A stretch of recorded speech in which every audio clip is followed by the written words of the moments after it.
Hey y'all, hey y'all, hey y'all! It's your girl Mocha, and today on Mocha Media TV we have the one, the only, amazing legs for days, Miss. What's up, girl? My name is RE Yonna.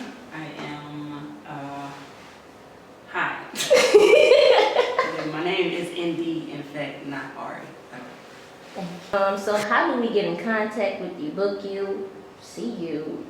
So my Instagram is my name. That was very important for me so that it can be a repetition, so everybody can know who I am. ArieYonna, so it's ARIE.YONNA_. You can DM me to book. My phone number is on there, but I would prefer y'all to just DM me because I'm not, So yeah, random numbers do not get through on this line, but you can DM me. I am very fast about answering my DMs. And she is very much so prompt. What inspired the hair color?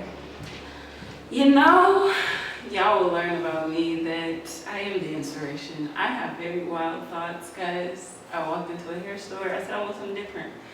And I saw purple and I grabbed purple. I would love to say that I seen somebody do something or somebody I genuinely did not.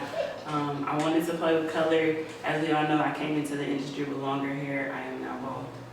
So I went and got a haircut and I walked from my barbershop across to my hair store and I bought bleach and hair dye. And now we are purple. So what inspired you to become a model? I have always wanted to be a model. I always knew I was going to model.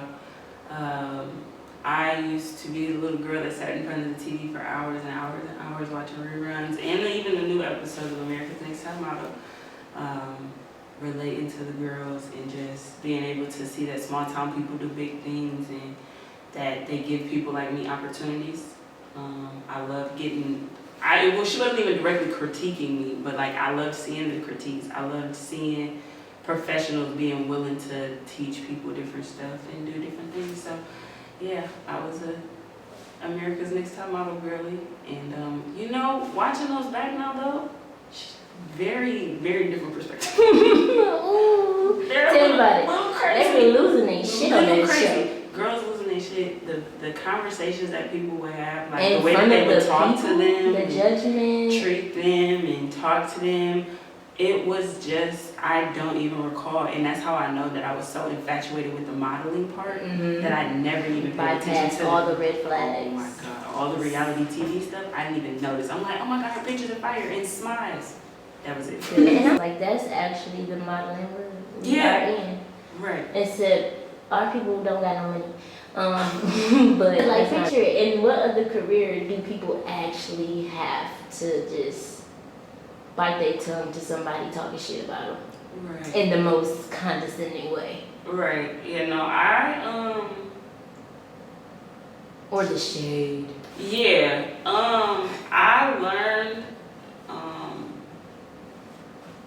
in the industry specifically, I've been able to do what I've done because I think it's blasphemous to take the opinion of somebody that can't even look themselves in the mirror and like what they see to tell me anything about me.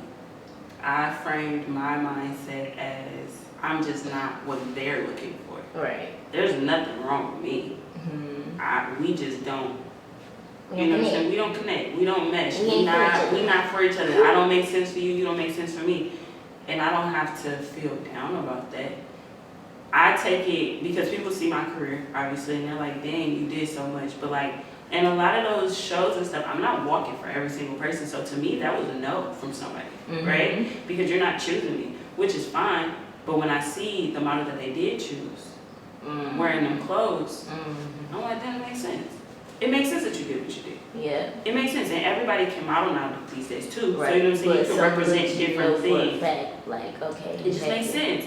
So I'm like, okay, cool. I can't take it personally. If I took it personally, I would not be where I'm at. I wouldn't be able to do what I do. It's the people that can't, like I said, it's people that can't look themselves in the mirror and be happy with what they see. And then it's the people that know what they want for their brand. And if I just don't match that, it's only my job to go find the people that I match with so that I can get my yes. Yeah, because you can't force a puzzle piece. I don't fit there. I don't fit there. And even if you try to make me fit there, I'm not going to be comfortable. I'm not really tight. This is very tight. Now you beating on me. For what? For what? Oh. What is one challenge you faced in your modeling journey? Staying motivated to do this. Ooh. I am a mom. I don't think a lot of people know that. I'm also not from Detroit. That is the biggest misconception that people have for me. I am a down south baby, and me and my mom moved up here to Michigan, and Kalamazoo has a very big influence on who I am and how I act.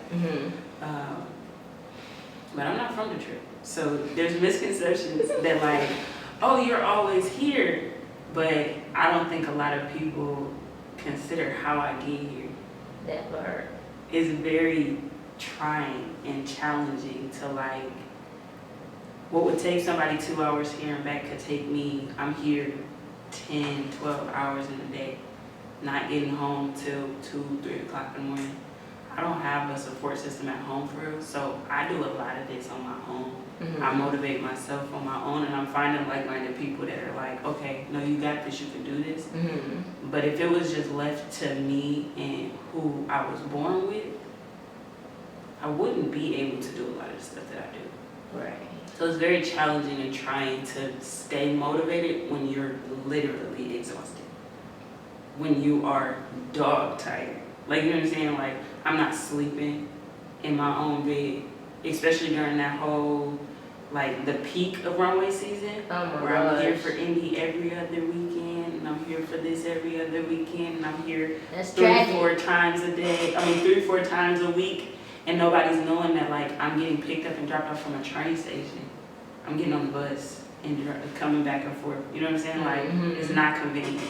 So, it was challenging, but it also showed me that I really like this. Right. That was how I was. Because I wouldn't have did it for nothing. I wouldn't have done all of this if I didn't really want it. Exactly. So, yeah. So, it's like looking back, you're like, okay. Yeah, and the other trying thing that a lot of people don't know is, like I said, I have a daughter, and she's 4. And for the last 6 months while I was doing runway season, she was with her dad. Hardest thing I've ever fucking done. To not see my child every day. To not be able to touch her and like interact with her in the ways that we do. We talking on the phone, but that's like, you know, that's nothing compared to what we do on a regular basis. That part. That's my best friend. Like, you know, that's my little girl best my friend. hip. Like, you know what I'm saying? That's at my hip. She don't go nowhere. Queen. She can't go too long. Like, you know what I'm saying? So 6 months. But that was me putting my head down and saying, okay, if I'm gonna do this, I gotta do this. And I can't be worried and arguing and irritated about, oh, so-and-so can't watch her, so-and-so don't wanna keep her. That part. Oh no, I can't go, I can't do this, I can't do that, you know? So I had to think ahead sacrifice that time for her to be somewhere that was more secure, because he has practical shit. He goes to school, he goes to work. His mom and them is off work at 5 every day. So, you know what I'm saying? He got people to keep her and watch her and keep her safe, you know? So I had to sacrifice my feelings of like, no, I want my child with me, to decide, do I want to choose myself for the next 6 months, or do I want to be upset at the fact that I didn't go for this the way that I could have if she wasn't here. So, very challenging. Very much so a challenge, for sure. What does being a model mean to you personally? What does a model mean being to me personally? It's a way for me to express my creativity. It's an outlet for sure. And honestly, when I first started all of this, it was a way for me to prove to myself that I was worth something more than where I was at.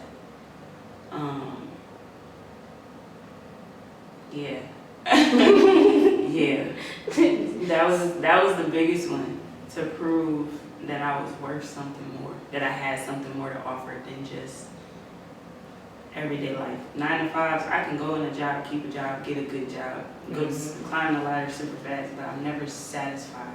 This is the first thing that I've ever been able to do where I'm consistently chasing something, but I'm also satisfied because what I'm leaving behind is remarkable.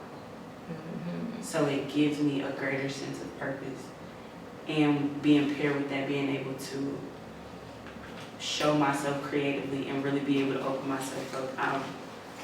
I am so many different things, and I think that in my regular life, I fell into this routine of just being a certain type of way. You gotta do this, and this. You know what I'm saying? The routine was there, structure was there, everything, but I was missing something. It was unsatisfying. It was so unsatisfying. I've always felt like, damn, I could just be doing so much more. But I'm doing so much more for people that if I get sick today, what do? Don't care. Don't care. But this is satisfying. It's gratifying. Like, you know what I'm saying? It makes me feel important and better. And like, you know what I'm saying? Like, it's passion. Yeah, it really is. So it's like passion trumped it all. And I'm like, bro, I'm willing to struggle for this. I'm willing to cry for this. I done paid for this over and over again in so many tears. I couldn't even, I flooded this whole room. No crazy. Like, yeah, so, yeah, it's just, it's different. It's different. It made me feel so different. Are you currently represented by an agency? And if so, I am.